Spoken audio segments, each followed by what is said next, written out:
Hello class, my name is Zach Peterson, and for my instruction project I chose to do it on how to go Dungeness crabbing. So I live in Washington State currently, and crabbing season is open from July to August, so I go a lot during the summertime. I've gone my whole life.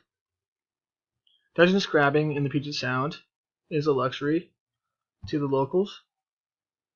Not many people have the option to experience it, so I definitely recommend going if you ever get the chance. This is a guide for individuals looking to go Dungeness crabbing in the Puget Sound area.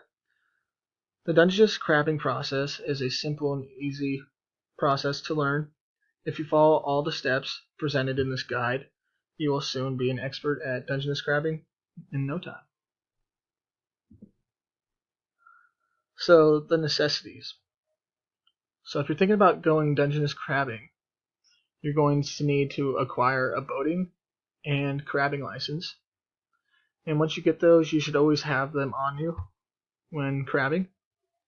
Then you're also going to have to buy or rent a boat or ask a friend for one. And you're also going to need to buy or rent crab pots and a buoy. So when you get your crab pots and buoy, you're going to need to write your name, address, and phone number on them, just so you can tell yours apart from others, because there will be pots nearby yours.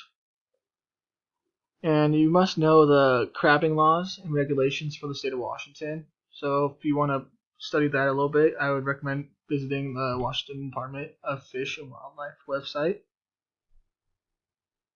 And you can see these pictures right here.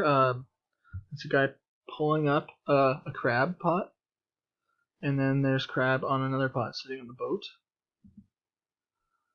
So preparation.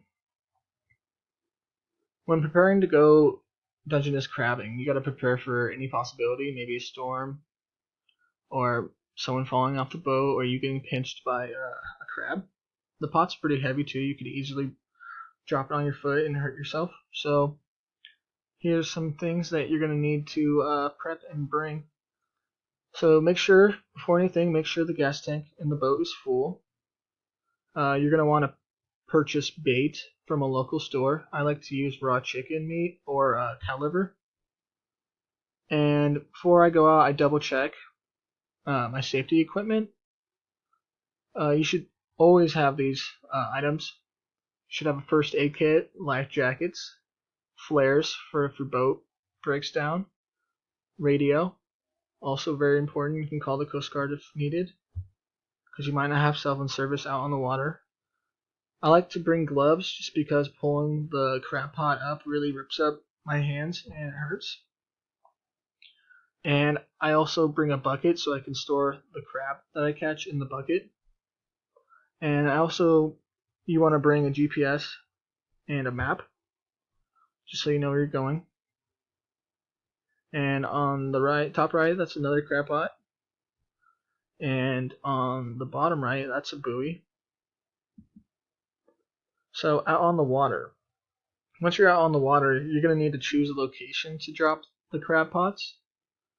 I typically go close to shore and maybe 150 yards out, because you don't want to go too far, because then the pots won't reach the bottom of the ocean floor. And if you're having trouble choosing a location and you don't really know what you're doing, I just maybe ask a nearby boater or ask other fishermen for recommendations. And after you choose your location, you're going to need to bait your pots. So when you bait your pot, you basically take out the bait and you place it in there's containers in the middle of the crab pots. So you just throw it in there, seal up the lid so it doesn't go everywhere. And I typically never reuse bait just because it goes bad, and the fresher bait usually lures more crabs into the pot. So after that, I drop my pot, and you basically just wait.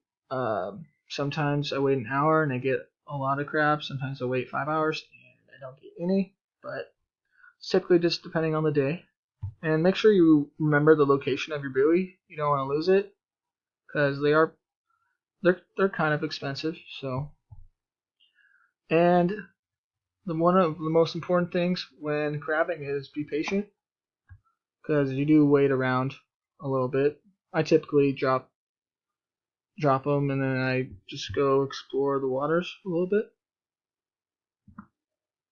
Okay, so next we have the pull, and this is when you pull your pots. Like I said earlier, I wear gloves just because it protects my hands, and I like to pull my legs because the pots are really heavy, and you don't want to hurt your back. Always safe to not risk any injuries. Then I check for crab. I carefully check each crab individually, and I watch for the pinchers because those will get you and it hurts.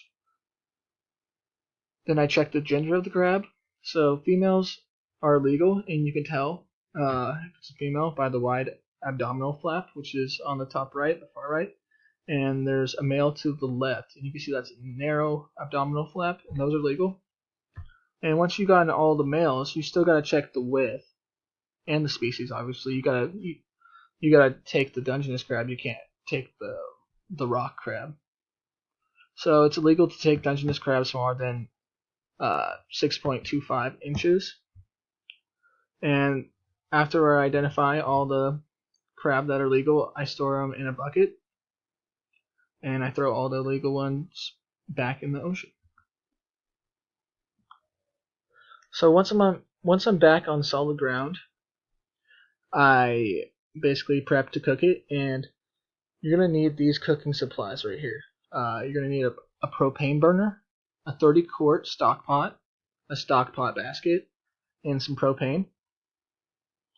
And now that you have all the materials, you're going to want to cook the crab actually. So I basically start off by cleaning each crab off with the hose, and that basically takes up all the seaweed and all the salt. And at this point, I start boiling the water in the stock pot, and once it reaches 204 degrees, I put the crab in. And you're going to want to put heavy salt water that is boiled, and you put it in for 20 minutes. And then the next step is cleaning the crab, and that's when they're done. You kind of let them cool down because they're really hot at first, but then you rip the shells off, and you take out all the guts, and you wash the insides with a hose to get all the guts off. And then you put the crab on ice. And my favorite part of the whole Dungeness crabbing process is eating it. So the feast. I like to eat and enjoy with my friends and family. So as you can see, crabbing is a very inexpensive and extraordinary process. If you follow this guide, you will have a wonderful experience capturing sea floor crustaceans, and you also enjoy the flavors that comes with it. Alright, well thanks for listening. Have a good day.